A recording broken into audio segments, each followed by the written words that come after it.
생명을 속량하는 값이라는 제목으로 오늘 말씀을 전하겠습니다. 나라마다 법이 다를 것이고요. 또 사회 통념이라는 것이 사회마다 다 다를 것이기 때문에 모두가 다 그렇다라고 단정할 수는 없겠습니다만 보통 생명에 대한 값을 가장 엄하게 또 무섭게 정할 것입니다. 우리나라에 현재 사형이 집행되고 있는지는 모르겠습니다만 알고 있기로는 형법에는 사람의 생명을 해하는 사람은 사형에 처할 수 있는 것으로 알고 있습니다.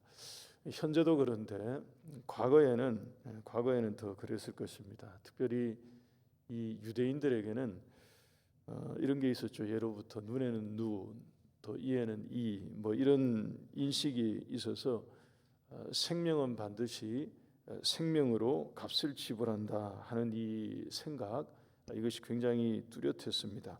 율법을 보게 되면 신명기 19장 19절과 21절 말씀을 보면 그가 그의 형제에게 행하려고 꾀한 그대로 그에게 행하여 악을 제거하라고 하면서 긍휼히 여기지 말고 생명에는 생명, 눈에는 눈, 이에는 이, 손에는 손, 발에는 발, 이런 말씀이 있습니다. 그래서 이들에게는 굉장히 확실하죠.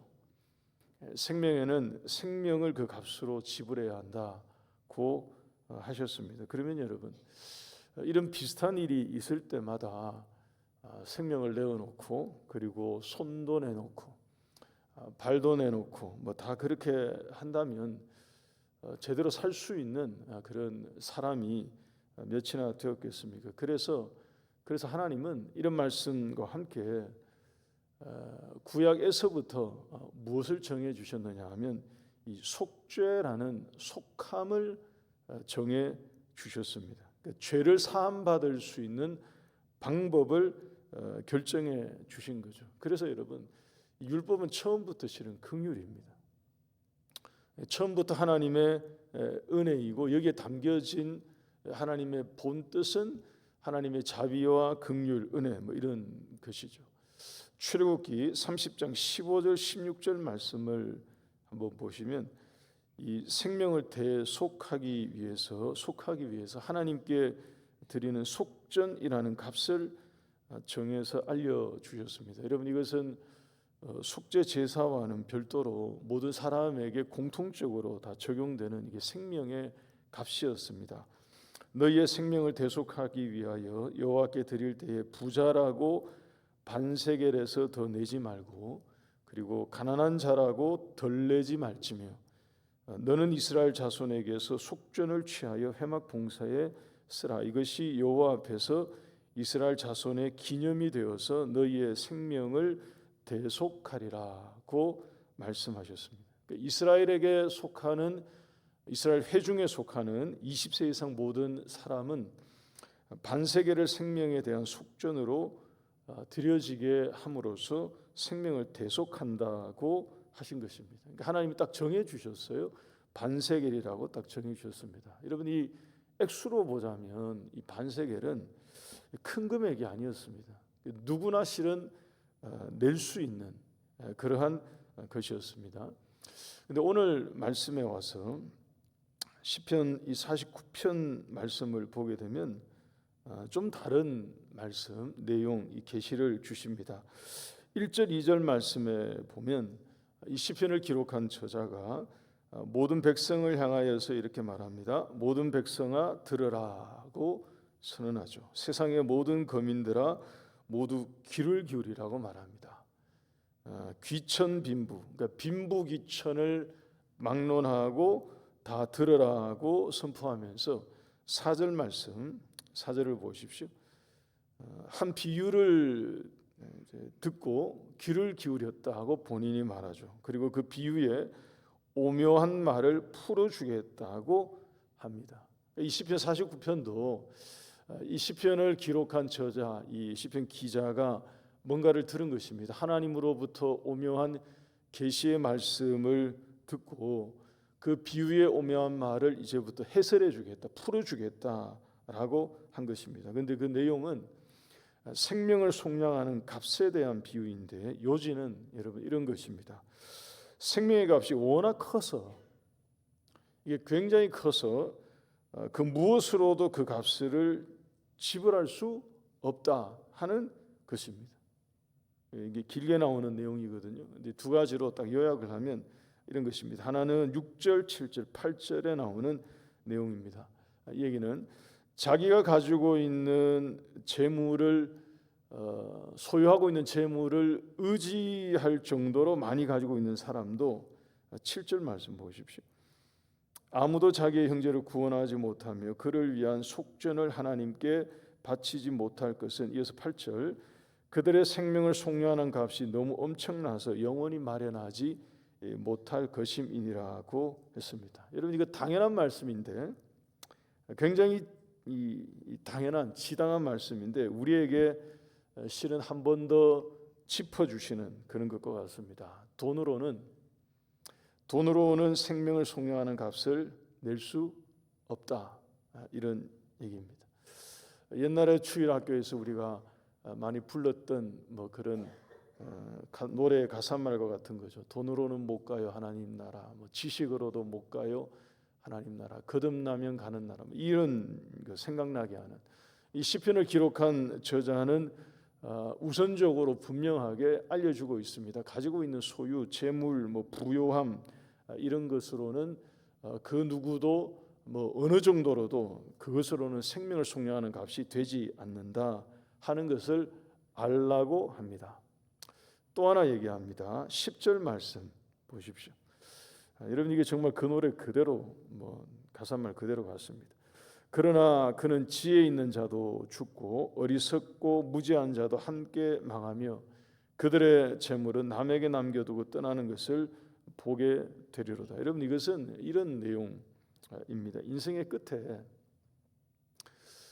죽음의 순간에 이르러서 죽음을 맞이하는 그 때를 보니까 사는 동안에는 지혜와 지식을 가지고 어떤 사람들은 좀 높게 살기도 하고 또 좀 다르게 살기도 하고 뭐 차이가 나는 그런 삶을 사는 것처럼 보이고 다 그랬다는 거예요. 근데 죽음을 맞이하는 것을 그 순간에 가서 이렇게 보니까 매 일반이더라 뭐 이런 얘기인 것입니다. 그러니까 지혜 있는 사람도 이런 얘기죠. 지혜 있는 사람도 결국에는 죽음으로 가고요. 어리석고 무지한 사람도 결국에는 죽음으로 가고 그 죽음 앞에 가니까 거기 다 모이더라 이런 얘기. 거기에 다 모이고 거기에 다 만나고 거기에 다 서게 되고 거기 가서 보니까 다 똑같더라 뭐 이런 얘기와 같습니다. 여러분 여기서 말하는 망했다라고 표현되어 있는 것은 뭘 잘못해서 망했다는 그런 의미에서 망함을 얘기하는 게 아니고요. 인간으로서 다 같이 죽음을 맞이하게 된다 하는 그 뜻으로 얘기를 한 것입니다. 전도서 2장 16절의 말씀이 바로 이것입니다. 전도서 2장 16절을 보면 지혜자도 우매자와 함께 영원하도록 기억함을 얻지 못하나니 후일에는 모두 다 잊어버린 지 오래일 것임이라. 오호라 지혜자의 죽음이 우매자의 죽음과 일반이로다. 여러분 이런 말씀들이 우리에게 가르치는 바는 분명합니다. 돈이든 지혜이든 지식이든 그 어떤 것으로도 생명을 사거나 생명을 다르게 바꿀 수 없다 하는 그런 것입니다. 근데 사람의 어리석음이 어디에 있느냐 하면 이 시편 기자는 이렇게 증거하고 있습니다. 오늘 보면 11절에서 14절 말씀을 보십시다. 먼저 11절 12절 말씀을 보면 그러나 그들의 속생각에 그들의 집은 영원히 있고 그들의 거처는 대대에 이르리라 하여 그들의 토지를 자기의 이름으로 부른다는 거예요. 사람은 존귀하나 장구하지 못하며 멸망하는 짐승 같도다고 했습니다. 한마디로 말하면 이게 우리의 인생의 어리석음이다 하는 그런 얘기죠. 우리 생각에는 우리의 생각 속에 있는 우리의 마음에는 자꾸 이렇게 생각을 한다는 거예요. 집도 영원할 것 같고요. 그리고 거처도 대대에 계속 있을 것 같고요. 그래서 토지도 사람들이 자기의 이름으로 부른다는 것은 우리의 명의로 계속 이 토지를 계속 유지할 수 있는 것으로 자꾸 생각한다 하는 그런 말씀입니다. 그게 그렇게 되냐 하는 그런 뜻이죠. 13절 말씀 한번 보십시오.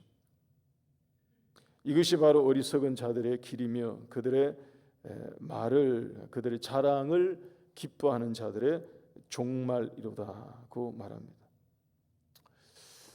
하나님의 말씀은 우리에게 분명하게 알려주죠. 그런 것으로 차이를 만들어내지 못한다는 것입니다. 생명을 사거나 얻거나 구하거나 생명을 확보하거나 속량하거나 하는 이 값으로는 그런 것으로는 어림없다 하는 그런 말씀입니다. 가지고 있는 어떤 소유로, 부로, 재물로, 돈으로 그것을 어찌할 수 없고요. 지혜와 지식과 능력으로 그게 되는 게 아니다 하는 그런 얘기입니다. 그러면 정말로 아무런 차이도 없고 아무런 방법도 없고 인간의 생명을 속량하는 값은 그냥 없는 것으로 끝나는가라고 할 때, 여러분 이 시편이 그렇게 내용이 끝나면 뭐 오묘한 말을 풀겠다 이런 얘기할 필요도 없겠죠. 오늘 이 말씀 보게 되면 이 방법을 말씀해주고 계십니다. 15절 한번 보십시오. 본문 15절 보시면 또 한 번의 그러나가 나오죠. 15절에 그러나 하나님은 나를 영접하시리니 이러므로 내 영혼을 수월의 권세에서 건져내시리로다. 여러분 이 방법이 어떤 방법이냐? 되게 단순하고 그리고 명료하고요.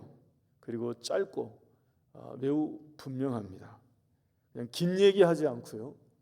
길게 뭔가를 얘기하죠. 앞에서는 뭔가 안 되는 것을 길게 얘기했습니다. 이것도 아니고 저것도 아니고 생명을 속량하는 값은 그 어떤 것으로도 안 된다는 얘기를 길게 얘기했는데 정말로 그러면 방법이 없는가? 방법을 말해주는데 이것은 그냥 딱 한 문장으로 명확합니다. 하나님이 나를 영접해 주신다는 것입니다. 믿으십니까, 여러분? 여러분 이 한마디가 실은 모든 것을 종결시키는 구원의 선포와 같은 그런 것입니다. 어떤 얘기냐? 하나님이 그냥 나를 받아주신다는 거예요.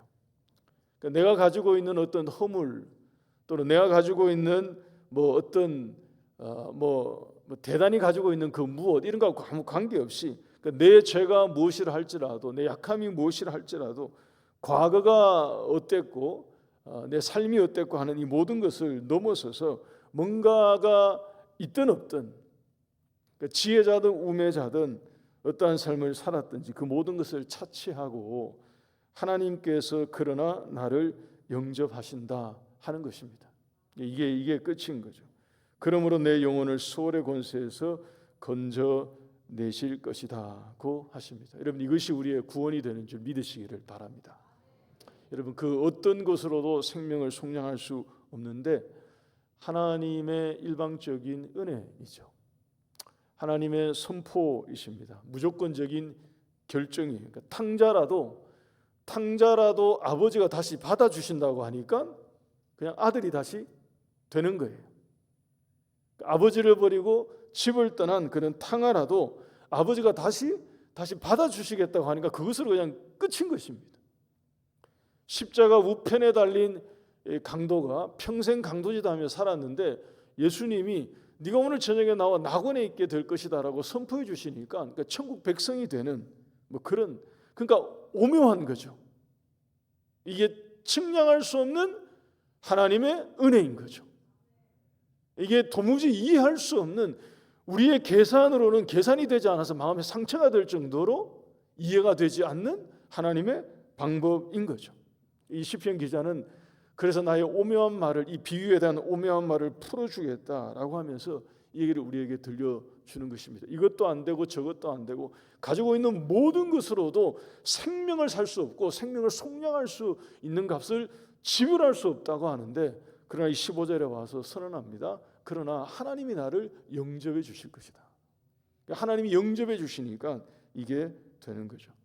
여러분 하나님께서 우리를 그렇게 영접해 주시기 위해서 예수님을 십자가에 생명을 속량하는 값으로 지불해 주셨습니다. 예수님이 십자가 예수님을 예수님을 값으로 내신 거죠. 하나님이 친히 하나님의 생명을 값으로 지불하신 것이고요. 그러니까 무엇과도 바꿀 수 없는 가장 비싼 값을 지불해 주신 것입니다. 고난주간 목요일쯤에 해당되는 성경의 이 기사 내용을 보게 되면 우리가 발견하게 되는 것이 있습니다. 예수님이 뭘 하셨느냐? 제자들을 데리고, 그의 사랑하시는 제자들을 데리고 최후의 만찬을 이 금요일 저녁 그 전날 마지막 만찬을 하시죠. 그때 예수님께서 식사를 하시고 난 다음에 제자들 앞에서 떡과 잔을 드셨습니다.